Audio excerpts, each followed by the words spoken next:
Gusto ko lang i-share itong nabili naming bagong aircon na Carrier Aura. 1.5 horsepower siya na inverter.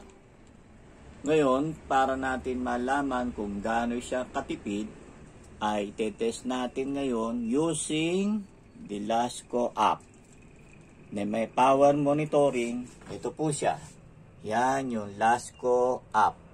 Ay Lasco Wi-Fi aircon plug. At gagamitin naman natin pag open ng aircon itong Lasco Wi-Fi remote using your mobile cell phone. Ngayon, titingnan muna natin kung ano ang room temperature ng ating kwarto bago natin simulan ito.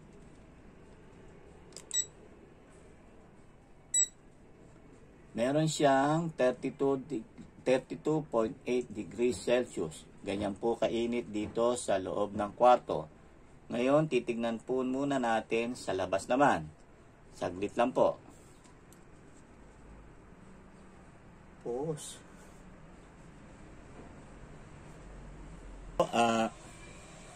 Ito po ang temperature sa labas. 33.3 degrees Celsius.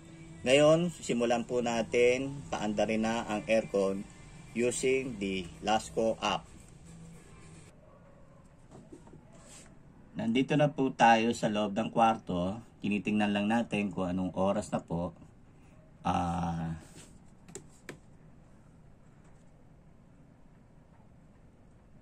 It's 1 o'clock ng tanghali.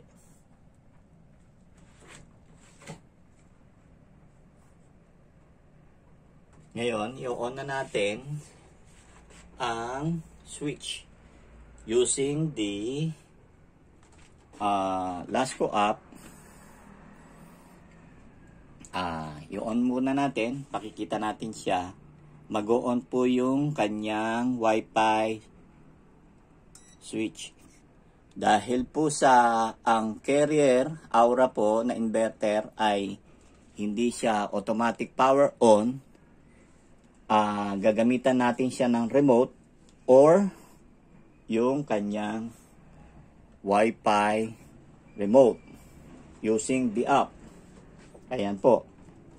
Nandito na po siya sa application at yan na po yung application. Pindutin lang po natin. Andyan na po yung kanyang mga control. Ngayon po, i-on na natin siya. Ayan po, nakita nyo, nag-on na siya. Makikita na po natin yung power consumption niya is mababa pa po. Ayan po, 164.3 watts. Ganyan po ang inverter. Para po mas mapabilis natin ang mapalamig ang kwarto, mas maganda po ilagay po natin siya sa 18 degrees at ilagay sa full speed ang fan niya para mapabilis natin mapalamig kaagad ang kwarto. As of now po, ang kanyang power consumption ay nasa 163 watts. Tataas pa po yan unti-unti hanggang sa mapuha niya yung kanyang room temperature. At pag na-meet na niya yon, bababa na po siya unti-unti. Pero as of now, tingnan po natin kung hanggang saan po siya tataas. Ang oras na po nung binuksan natin is 1:18:35. So, mga 15 to 30 minutes po bago niya mapalamig yung kwarto dahilan po sa sobrang init po talaga ngayon.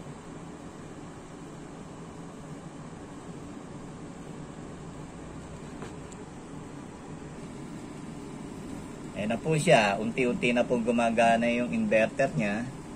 At tumataas na po yung kanyang power watts. Yan na po yung actual na consumption habang siya nagpapalamig ng kwarto. Tataas pa po yan kasi kailangan po niya ma-reach yung lamig bago po niya siya bumaba.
Ayan na po, 900 watts na po siya.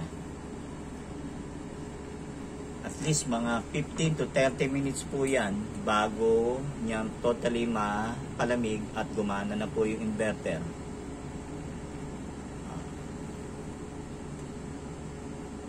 Ang oras po ngayon is 1:24 p.m. Balik po tayo mga after 30 minutes para malaman natin kung yung sa time na yun bumaba na po yung kanyang consumption. Balik po tayo mga after 30 minutes po. Ayan na po ang ating power consumption, nasa 1,168 na po. Na ang setting natin is 18 degrees 18 po ang kanyang sagad po. Yan na po yung pinakasagad ng Carrier Aura. Yan na po yung pinakamalamig. So para lang po natin mapabilis yung kanyang pagpapalamig. Ngayon po tignan po natin yung oras uli kung hanggang saan po niya ngayon i-test ko ko po yung room temperature, yung niya, kung nasa 30 pa rin po dahil po talagang sobrang init po ngayon sa 10 square meter na kwarto. Medyo po medyo may katagalan lang po ng konti, pero 15 to 30 minutes po yan sigurado po. Tataas pa po yan, nasa 1,165 watts. Meron na siguro tayo 3 minutes na umaano. Ngayon, balikan po natin mga after a few minutes uli kung anong pagbabago sa kanyang power consumption.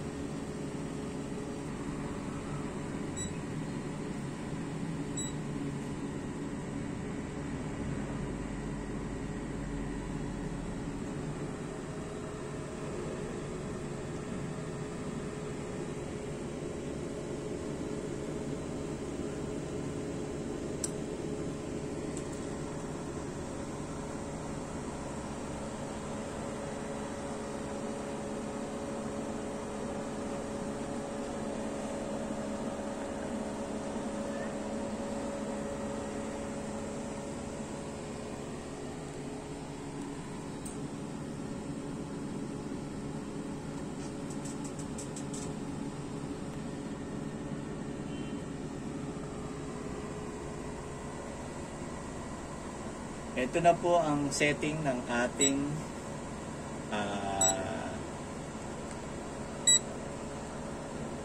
ito na po ang setting sa ating kwarto, 23.9.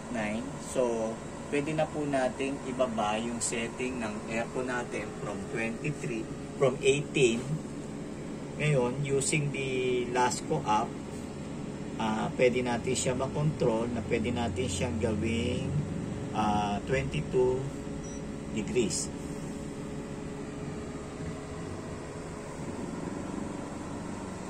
So, para naman unti-unti magkaroon na siya ng pagbabago sa power consumption. Using 22 degrees sa sa oras po na sa ilang minuto na po tumatakbo siya, unti-unti na po bumababa yung kanyang power consumption. Malalaman po natin yan maya-maya konti po ulit. Babalik po tayo.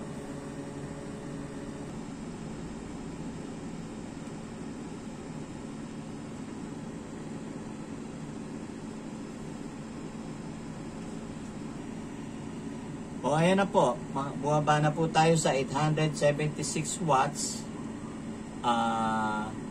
Pababa na rin po yan. Hintayin lang po natin uli. Mga ilang minuto pa po siguro.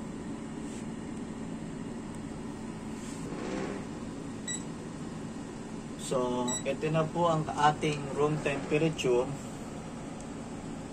21.8. So, pwede na po natin ibaba ang kanyang thermostat sa 24. Yun po ang advice ng service center o ng carrier na ilagay po siya sa 24 para tipid ang ating aircon. As of now, sa 24 ka-on lang, ang power watts natin is nasa 859 watts sa oras na 1:45 PM. Maya-maya lang po, ayan na po, nakikita nyo na po, bumababa na siya paunti-unti nung nilagay na po natin siya sa 24. From 700 naging 500 na lang po siya. So, dyan po natin makikita yung kanyang inverter na hanggang dyan na lang po yung kanyang wattage. Bababa siya, tataas lang siya ng up to 600, 500. Pagka nabawasan yung lamig, tsaka po siya aandar ng kaunti.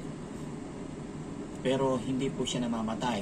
Pwera na lang po kung ilalagay nyo sa eco mode, talagang automatic mawawala yung kanyang pan at saka yung and then tsaka po siya andar. Mas maganda po yung pagka tanghali o umaga, wag po natin siyang ilagay sa eco mode. Ang eco mode po ay mas maganda kung sa gabi gagamitin kasi malamig na po sa gabi. So as of now, nandyan na po na medyo na-reach na po niya yung kanyang na 470. Yan na po yung malalaman po ang power consumption niya is up to 468. Bababa pa po yan minsan. Depende po sa init at lamig ng panahon. Babalik po tayo maya-mayang konti para malaman natin kung hanggang saan pa pwede siyang bumaba. For additional info po, pwede natin malaman dito kung ano po yung consumption natin for the past months or the past days. So, ngayong April, nagamit po namin siya 12 hours po. 12 oras po na gamit sa magdamag. Ito po yung consumption niya kahapon, 5.19. Start po siya ng 6 o'clock hanggang 7 AM. 5 kilowatt po yung, halos 5 kilowatt lang po yung kanyang consumption. Nung March 30, 3.76 lang po yung kanyang 3 kilowatt lang po. At yung March 29, 3.71. March 28 naman is 4 kilowatt. Depende po yan kasi sa sa init po, kung mainit po sa labas at sa